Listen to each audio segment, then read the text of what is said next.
Welcome to FM Education Academy. This is Lecture 6 of Chemistry, Unit 1 Structure of Atom.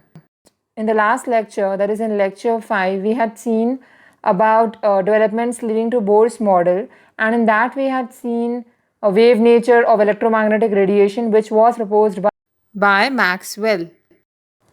So, this Planck's quantum theory is also a part of a development which led to Bohr's model introduction. So, what gave rise to Bohr's model? Bohr's model कैसा बना? Basically, तीन चीज़ें थे उसके responsible. One was about wave nature of electromagnetic radiation. Then we had Planck's quantum theory. We had atomic spectra. And वो तीनों बनने के बाद फिर वो किसको राइज दिए? वो राइज दिए Bohr's model of atom को. So, in today's lecture, we are going to see part 2 of development leading to Bohr's model of atom. That is nothing but particle nature of electromagnetic radiation. कौन बताता particle nature of electromagnetic radiation? Planck's quantum theory बताता कि electromagnetic radiation का particle nature क्या है. Before I jump on to Planck's quantum theory, I would like to clear two concepts. कौन से दो कॉन्सेप्ट थे? डायफ्रैक्शन और इंटरफेरेंस. ठीक है, जो ये दो कॉन्सेप्ट है ये क्या है? एक्सपेरिमेंटल फिनोमेना है, डायफ्रैक्शन और इंटरफेरेंस. वो कैसा एक्सप्लेन कर सकते हैं हम लोग एक्सप्लेन कर सकते हैं उसको wave nature of electromagnetic radiation के बारे में ही. ये दो कॉन्सेप्ट्स क्यों बोल रही हूँ मैं आप लोगों को? क्योंकि हम लोग का पार्ट क्या चल रहा? इलेक्ट्रोमैग्नेटिक रेडिएशन का पार्ट चल रहा. So, what is diffraction? Diffraction is the bending of wave around an obstacle. अब अपने पास एक obstacle है, जब वेव बेंड होती है और बेंड होके पास होती है वो ऑब्स्टिकल से, उसको क्या बोलेंगे हम लोग? Diffraction. Now what is interference? Interference is a combination of two waves of the same or different frequencies to give a wave whose distribution at each point in space is the algebraic or vector sum of disturbances at that point resulting from each interfering wave. यानी जब दो waves combine होते और क्या देते? दो waves different frequencies देते. ठीक है, और वो क्यों आ रहे? वो आ रहे ही क्योंकि इंटरफ्रेंस हुआ था, तो उसको क्या बोलेंगे हम लोग? इंटरफ्रेंस. ठीक है, जब दो वेव्स हम लोग कंबाइन कर रहे और वो लोग दोनों डिफरेंट फ्रीक्वेंसीज दे रहे और वो लोग को जब हम लोग ऐड करेंगे तो वो क्या आता? वेक्टर सम ऑफ डिस्टर्बेंस आता एक पर्टिकुलर पॉइंट पे, उसको हम लोग इंटरफ्रेंस बोलेंगे. ठीक है, नेक्स्ट. ठीक है, now will see about electromagnetic theory which could not explain some of the observations. ठीक है, जो अपनी इलेक्ट्रोमैग्नेटिक थ्योरी हम लोग जो देखे लास्ट टाइम, वो जो थ्योरी थी वो थोड़े ऑब्जर्वेशंस नहीं एक्सप्लेन करी. क्या एक्सप्लेन नहीं कर सकी उन्हें? कि जो एमिशन ऑफ रेडिएशन है अपना, उसका नेचर हॉट बॉडीज़ यानी ब्लैक बॉडी रेडिएशन से कैसे एमिशन आती वो एक्सप्लेन नहीं कर सकी. राइट, कोई ऐसा पॉइंट नहीं था जिसमें वो बोल रहा था कि हॉट बॉडी से रेडिएशन कैसा आती, ठीक है, एमिट कैसा होती. फिर ejection of electrons from metal surface when radiation strikes it, के इलेक्ट्रॉन्स निकल के आते जब मेटल सरफेस पे रेडिएशन रेडिएट होती. That is photoelectric effect भी एक्सप्लेन नहीं कर सका था क्या? Electromagnetic theory. Then variation of heat capacity of solids as function of temperature, यानी हीट कैपेसिटी कैसा चेंज हो रही सॉलिड्स में with respect to temperature, that could also not be explain by electromagnetic theory. Then line spectra of atoms with special reference to hydrogen. ठीक है, hydrogen के related line spectra of atom भी नहीं बोल सका इलेक्ट्रोमैग्नेटिक थ्योरी. ठीक है, तो ये चार चीज़ें नहीं बोल सके. ड्रॉबैक्स हो गए इलेक्ट्रोमैग्नेटिक थ्योरी के. अब हम लोग ये जो पूरे प्रोसेसेस है कि हॉट बॉडी से क्या रेडिएशन आ रही, फोटो इलेक्ट्रिक इफेक्ट हो गया, हीट कैपेसिटी कैसा वेरी हो रही, और हाइड्रोजन का एटॉमिक स्पेक्ट्रा हो गया. ठीक है, ये जो पूरे फिनोमेना है, पूरे प्रोसेसेस है, वो लोग क्या बता रहे? System can take energy only in discrete amounts, यानी थोड़े थोड़े अमाउंट्स में ही एनर्जी ले सकता system. All possible energies can not be taken up और रेडिएटेड. पूरे एनर्जीज उन्हें नहीं ले सकता एक साथ, और पूरे एनर्जीज उन्हें दे भी नहीं सकता एक साथ. Emitted means giving, okay, radiate भी यानी निकल के आ रहा.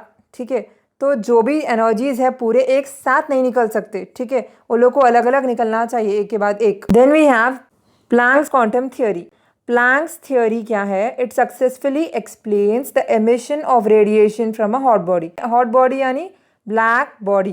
ठीक है, ब्लैक बॉडी से रेडिएशन कैसा एमिट हो रही, वो पूरा कॉन्सेप्ट कौन सक्सेसफुली एक्सप्लेन करता? Planck theory. तो जो हॉट ऑब्जेक्ट्स रहते हैं अपने, they emit electromagnetic radiation over a wide range of wavelengths. In last lecture we studied about wavelengths. ठीक है, वेवलेंथ्स जो है, बहुत सारे रेंज ऑफ वेवलेंथ्स जो है हॉट ऑब्जेक्ट्स एमिट कर सकते. ठीक है, कोई लिमिटेड नहीं रहती वो लोग के वेवलेंथ्स. ठीक है, वो लोग के वेवलेंथ्स जो है बहुत ज़्यादा वो लोग वेवलेंथ एमिट कर सकते. Then at high temperatures, an appreciable proportion of radiation is in the visible region of spectrum. हम लोग देखे थे, याद है आप लोगों को visible region लास्ट लेक्चर में भी. देखिए ये visible जो स्पेक्ट्रम है किसके बीच में था, ये यूवी रेज और IR रेज के बीच में जो था visible स्पेक्ट्रम. ठीक है, तो ये visible स्पेक्ट्रम क्या है, जब वेवलेंथ हाई रहेंगी. Okay, whenever wavelength is high, इसका मतलब क्या है, बहुत सारे रेडिएशंस कौन से उसमें है, विजिबल स्पेक्ट्रम में है. ठीक है, whenever wavelength is high, remember that.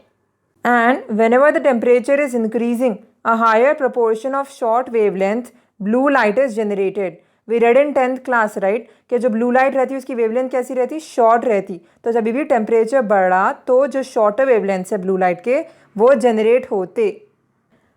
बहुत ज़्यादा हाई टेम्परेचर पे क्या हो रहा, विजिबल रीजन ऑफ स्पेक्ट्रम में, इलेक्ट्रोमैग्नेटिक स्पेक्ट्रम में अपनी रेडिएशन रहती. और अगर टेम्परेचर बढ़ रहा तो कहाँ चले जाती, they radiate in shorter wavelengths. And when जब वो लोग टेम्परेचर बढ़ रहा तो वो लोग कैसा आ रहे, शॉर्टर वेवलेंथ्स में आ रहे, और जब ब्लू लाइट जनरेट हो रही. For example, it is an interesting example. आप लोग इमेजिन करिए, एक आयरन रॉड है अपने पास. ठीक है, हम लोग उसको हीट करते, कहाँ पे हीट करते, फर्नेस में हीट करते. तो हम लोग क्या देखते, जब हम लोग हीट करते उसको सबसे पहले उन्हें क्या टर्न होता, उसका कलर डल रेड में टर्न होता. और उसके बाद क्या होगा, it becomes more and more red. Dull red से मोर एंड मोर रेड में टर्न होगा. उसके बाद जैसे जैसे टेम्परेचर इंक्रीज होता रहेगा वो मोर एंड मोर रेड में कन्वर्ट होता रहेगा. And as this is heated further the radiation emitted becomes white. एक पॉइंट ऐसा आता कि जब वो बहुत ज़्यादा रेडिएट हो जाता, बहुत ज़्यादा हीटेड हो जाता, कलर उसका एमिशन का क्या टर्न हो जाता, वाइट हो जाता. And then it becomes blue as the temperature becomes very high. जब टेम्परेचर बहुत ज़्यादा हाई हो जाएगा, जब ब्लू अपने पास रेडिएशन आती, तो we see that in stoves also, right, in our kitchens. जो अपनी लाइट आती स्टव्स में से, कौन सी लाइट आती, ब्लू कलर की लाइट आती. तो here what I mean to say, सबसे पहले अगर हम लोग आयरन रॉड को भी देख लिए तो अगर एक टेम्परेचर पे एक इंटेंसिटी आ रही, ठीक है, वो दिख रहा ना हम लोग को एग्जाम्पल से, एक पर्टिकुलर टेम्परेचर पे एक इंटेंसिटी आ रही, उसका मतलब क्या है, एक पर्टिकुलर टेम्परेचर पे एक कलर ऑफ वेवलेंथ आ रहा अपने पास. शुरू में देखिए यहाँ पे आप लोग, हम लोग जो देख रहे आयरन रॉड को जब हम लोग हीट करेंगे तो सबसे पहले डल रेड रहता, फिर डल रेड से थोड़ा और ज़्यादा रेड होता, और ज़्यादा रेड से वाइट होता, वाइट से फिर ब्लू होता. ठीक है, तो उसका मतलब क्या है, हायर वेवलेंथ से उन्हें क्या कन्वर्ट हो रहा, शॉर्टर वेवलेंथ में कन्वर्ट हो जा रहा. ठीक है, तो जब भी एक रेडिएशन एमिट होती तो हम लोग क्या देख रहे हैं कि एक पर्टिकुलर टेम्परेचर और इंटेंसिटी के बीच में कुछ ना कुछ रिलेशन है. इससे ये मालूम हो रहा हम लोग को. ठीक है, प्लैंक्स क्वांटम थ्योरी से. See, intensities of radiation of different wavelengths emitted by hot body depend upon its temperature. किस पे डिपेंड रहेगा, इंटेंसिटी, कलर वेवलेंथ का क्या आ रहा, किस पे डिपेंड रहेगा, टेम्परेचर पे डिपेंड रहेगा. ठीक है, so an ideal body which emits and absorbs radiation of all frequencies uniformly is called a black body.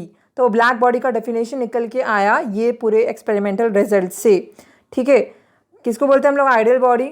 Ideal body जो कि देता या फिर लेता, emit means which is giving and absorb means which is being absorbed, जो अंदर जा रहा. ठीक है, रेडिएशंस ऑफ ऑल फ्रीक्वेंसीज, जितने भी फ्रीक्वेंसीज है यूनिफॉर्मली, जब भी कोई बॉडी एमिट करेंगी या एब्जॉर्ब करेंगी वो बॉडी को हम लोग क्या बोलेंगे, ब्लैक बॉडी. ठीक है, and the radiation emitted by such a body is called black body radiation. Okay, actually real life में तो कोई भी ऐसी ब्लैक बॉडी एग्जिस्ट नहीं करती, लेकिन अगर हम लोग कार्बन ब्लैक को देखेंगे तो कार्बन ब्लैक एक सिमिलर एग्जाम्पल है जो कि ब्लैक बॉडी से मिलता जुलता रह सकता. ठीक है, and what is one more property of black body? Black body is also a perfect radiator of radiant energy. Furthermore, a black body is in thermal equilibrium with its surroundings. यानी balance करता black body. ठीक है, अंदर की heat और जो बाहर की हीट है उन दोनों को हम बैलेंस करता. कौन बैलेंस करता, black body. A hollow sphere coated inside with platinum black and having a small hole in its wall acts as a near black body. तो अगर हम लोग एक स्फीयर लेंगे, ठीक है, जो कि हॉलो है, हॉलो यानी उसके अंदर कुछ नहीं है, ठीक है, और वो किसका बना हुआ है, प्लेटिनम ब्लैक का बना हुआ है, और अगर हम लोग उसके अंदर छोटा सा होल कर देंगे तो वो क्या बन जाएगा, एक नियर टू ब्लैक बॉडी बन जाएगा, ठीक है। Now let us see what are the radiations which are emitted by black body at different temperatures. ये ग्राफ हम लोग को अच्छा बताता कि डिफरेंट टेम्परेचर्स पे ब्लैक बॉडी कैसा लाइट वेव रेडिएट करेगा, ठीक है। सो wavelength, on x axis we have wavelength lambda in nanometers and on y axis we have intensity, okay। तो ये देखिए आप लोग, टेम्परेचर है अपने पास T, एक जो कैरेक्टरिस्टिक है वो T1 टेम्परेचर की है, and other characteristic which we have is of T2 temperature. यहाँ पे आप क्या देख रहे हैं, T2 बड़ा है T1 से, that is written like this, T2 greater than T1। तो हम लोग अगर केयरफुली देखें आप लोग, ये 1000 है, 2000 है, 3000 एक्स एक्सिस पे वेवलेंथ लैम्डा, ठीक है। तो यहाँ पे आप लोग ऑब्जर्व करेंगे एट अ गिवन टेम्परेचर, ठीक है, सपोज T1 टेम्परेचर ले लो आप लोग, यहाँ पे ना T1 temperature at a given temperature, ये पूरा T1 का कर्व है, ठीक है। At a given temperature, intensity of radiation emitted increase with the increase of wavelength, ठीक है। यहाँ पे हम लोग देख रहे कि जैसा वेवलेंथ इंक्रीज हो रही, टेम्परेचर भी क्या हो रहा, इंक्रीज हो रहा। अगर T2 के टेम्परेचर को भी देखें तो हम लोग क्या हो रहा, यहाँ वेवलेंथ इंक्रीज हो रही और इंटेंसिटी भी क्या हो रही, इंक्रीज हो रही, ठीक है। देखिए वेवलेंथ इंक्रीज हो रही, इंटेंसिटी भी इंक्रीज हो रही है पॉइंट पे, वैसे यहाँ पे भी वेवलेंथ इंक्रीज हो रही, इंटेंसिटी इंक्रीज हो रही है पॉइंट पे सी। सो एट यहाँ तक हम लोग देख लिए कि जैसा एक टेम्परेचर पे इंटेंसिटी इंक्रीज होंगी वैसी वेवलेंथ इंक्रीज होंगी, फिर क्या होगा, उन्हें एक मैक्सिमम पॉइंट पे रीच हो जाएगा। ये अपना मैक्सिमम पॉइंट हो गया, यहाँ पे भी अपना मैक्सिमम पॉइंट हो जाएगा। जब वो मैक्सिमम पॉइंट पे रीच होता तो जब क्या होता, वो वेवलेंथ जो है डिक्रीज होना शुरू होती as radiation is being emitted. देखिए यहाँ पे मैक्सिमम रीच हो गया, मैक्सिमम के बाद क्या हो रहा है, ये डिक्रीज होना शुरू हो गई। Okay, that is one characteristic which we get to know about wavelength intensity relationship of an electromagnetic wave, or how the radiation is being emitted by black body at different temperatures. Second point क्या मिल रहा हम लोगों को कि जैसा temperature increase हो रहा, maxima of the curve shifts to shorter wavelength, ठीक है। देखिए यहाँ पे आप लोग केयरफुली, यहाँ पे अपना टेम्परेचर इंक्रीज हो रहा ना, अपना टेम्परेचर अगर इंक्रीज हुआ, ठीक है, ये अपनी टेम्परेचर इंक्रीज हो रही, यहाँ पे मैक्सिमा मतलब पीक पॉइंट, ठीक है। तो जब टेम्परेचर इंक्रीज हो रहा तो मैक्सिमम अपना पीक पॉइंट कैसा शिफ्ट हो जा रहा है, शॉर्टर वेवलेंथ पे शिफ्ट हो जा रहा, ठीक है। देखिए यहाँ पे टेम्परेचर इंक्रीज हो रहा, अपना टेम्परेचर इंक्रीज हो रहा, पीक पे जा रहा, पीक पे आने के बाद वो क्या हो रहा, शिफ्ट हो जा रहा शॉर्टर वेवलेंथ पे, ठीक है। This was about radiation which is emitted by black body at different temperatures. Now let us see some features या कैरेक्टरिस्टिक्स ऑफ प्लैंक्स थ्योरी। सबसे पहले क्या समझ में आया आप लोगों को, प्लैंक्स थ्योरी के अंदर क्या रहती, प्लैंक्स थ्योरी में एक ब्लैक बॉडी है, ब्लैक बॉडी के अंदर क्या रहते हैं, ऑसिलेटिंग पार्टिकल्स है। ऑसिलेटिंग पार्टिकल्स यानी हम लोग को मालूम है हर बॉडी के अंदर पार्टिकल्स रहते हैं, क्योंकि हम लोग ये प्लैंक्स थ्योरी क्यों पढ़े, पार्टिकल नेचर मालूम करने के लिए पढ़ रहे, वेव्स का, ठीक है। तो जो ऑसिलेटिंग पार्टिकल है ब्लैक बॉडी में, वो क्या करता है, एनर्जी कंटिन्यूसली एमिट नहीं करता, एनर्जी कंटिन्यूसली नहीं देता। रेडिएशन कैसा एमिट कर सकता, radiation can be emitted only in discrete quantities.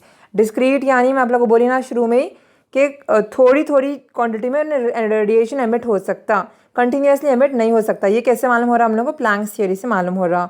So Planck actually was a scientist, क्या दिया उन्हें, एक नेम दिया क्वांटम। किसको दिया उन्हें, quantum, smallest quantity that can be emitted और absorbed in the form of electromagnetic radiation. यानी जो सबसे छोटी क्वांटिटी रहती लाइट वेव की, ओके, जो एब्जॉर्ब कर सकती या रेडिएट कर सकती इलेक्ट्रोमैग्नेटिक रेडिएशन, उसको क्या नाम दिया, क्वांटम, ठीक है। तो क्वांटम किसको बोलेंगे हम लोग, quantum is the smallest quantity that can be emitted और absorbed in the form of electromagnetic radiation. तो नेक्स्ट टाइम याद रखिए आप लोग, जब भी क्वांटम नाम आया उसका मतलब क्या है, smallest form of electromagnetic radiation, okay. The phenomena of wave propagation of radiant energy in the form of quantum is called quantization of energy. क्या है quantization of energy? Quantization of energy क्या है, प्रोसेस है। किसका process है, जब wave propagation of radiant energy quanta में release होगा, मतलब स्मॉलेस्ट क्वांटिटी में रिलीज होगा रेडिएंट एनर्जी, उसको क्या बोलेंगे हम लोग, quantization of energy. Now what is the fourth characteristic of Planck's theory, energy is emitted और absorbed in simple integral multiples of that quantum. जो भी क्वांटम में रिलीज हो रहा वही मल्टीपल में हम लोग एनर्जी देखेंगे।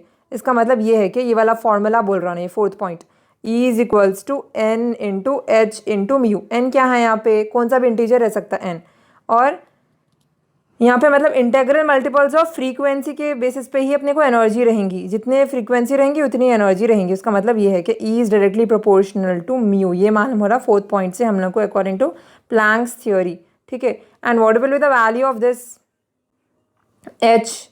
एच की वैल्यू क्या रहेंगी, 6.626 इंटू 10⁻⁻34 जूल सेकेंड्स। ठीक है, और ये कौन बोला, ये बोला प्लैंक, और ये एच को क्या बोलेंगे हम लोग, प्लैंक्स कांस्टेंट बोलेंगे। Why is the name Planck's constant, scientist के पे नाम है एच, प्लैंक्स कांस्टेंट। ठीक है, वही बोला ना कि एनर्जी जो है कैसे रिलीज होती, डिस्क्रीट क्वांटिटीज में होती, that is directly proportional to frequency. ठीक है, so with this theory Planck was able to explain the distribution of intensity in the radiation। intensity कैसा डिस्ट्रीब्यूट हो रही रेडिएशन की, वो प्लैंक बोल सका। ठीक है, ये पूरे थ्योरी से वो मालूम हुआ आप लोगों को। From which body, black body. ठीक है, या हॉट बॉडी बोल सकते हो उसको। तो कैसा रिलीज होती है उन्हें, as a function of frequency और वेवलेंथ एट डिफरेंट टेम्परेचर्स। ठीक है, या तो वो E is equals to H mu रहेगा, या फिर हम लोग देखें कि इंटेंसिटी एंड वेवलेंथ के बीच में एक रिलेशन है, ग्राफ में देखें हम लोग। ठीक है, तो या तो वेवलेंथ के हिसाब से या तो फ्रीक्वेंसी के हिसाब से रेडिएशन एमिट होती या रिलीज होती। That was explain by Planck's constant. अब मैं आप लोगों को एक बहुत ज़्यादा इंटरेस्टिंग कॉन्सेप्ट दिखाऊंगी। ये स्टेयरकेस की है फोटो, आप लोग सोच रहे होंगे, देखिए ये ऑब्जर्व करिए आप लोग स्टेयरकेस पे। क्वांटाइजेशन का फिनोमेना हम लोग ये स्टेयरकेस से एक्सप्लेन कर सकते। ठीक है, अब सपोज एक पर्सन रहेगा, ठीक है, a person can stand on any step of a staircase but it is not possible for him or her to stand in between the two steps, right. यानी अब ये स्टेप्स है ना, आप इन दोनों स्टेप्स के बीच में ठहर सकते हैं क्या, दोनों स्टेप्स के बीच में तो नहीं ठहर सकते आप लोग। एक स्टेप पे एक ही बार ठहरेंगे ना, एक जने एक स्टेप पे ही ठहर सकते, इन दोनों के बीच में कोई भी नहीं ठहर सकते। तो वैसे जो है एनर्जी फ्रैक्शंस में नहीं रह सकती अपने पास। ठीक है, या तो 0 रहेगा, या तो 1 h म्यू रहेगा, या तो 2 h म्यू रहेगा, या तो 3 h म्यू रहेंगे, या तो up to n h mu रहेगा। ठीक है, दोनों के बीच में 0 h म्यू और 1 h म्यू के बीच की वैल्यू नहीं रह सकती। It can not be in terms of decimals, it can not be in terms of fraction. क्यों, क्योंकि दो जैसा सीरियों के बीच में आप नहीं ठहर सकते, वैसी एनर्जी भी दो चीज़ों के बीच में नहीं ठहर सकती, और बस डिस्क्रीट वैल्यूज़ में रिलीज होते रहेंगे। तो ये मालूम हुआ हम लोग को बहुत इंटरेस्टिंगली प्लैंक्स क्वांटम थ्योरी से, एंड ये जो थ्योरी है वो लीड करी हम लोग को बोर्स मॉडल की तरफ। ठीक है, अभी हम लोग बोर्स मॉडल नहीं शुरू करें, नेक्स्ट टाइम इंशाल्लाह हम लोग फोटो इलेक्ट्रिक इफेक्ट पढ़ेंगे और एटॉमिक स्पेक्ट्रा पढ़ेंगे, उसके बाद हम लोग बोर्स मॉडल पढ़ेंगे। ठीक है, तो please continue subscribing to our channel and sharing, and please stay tuned. Thank you very much for watching. If you have understood this video then please like, share, subscribe, click that bell icon.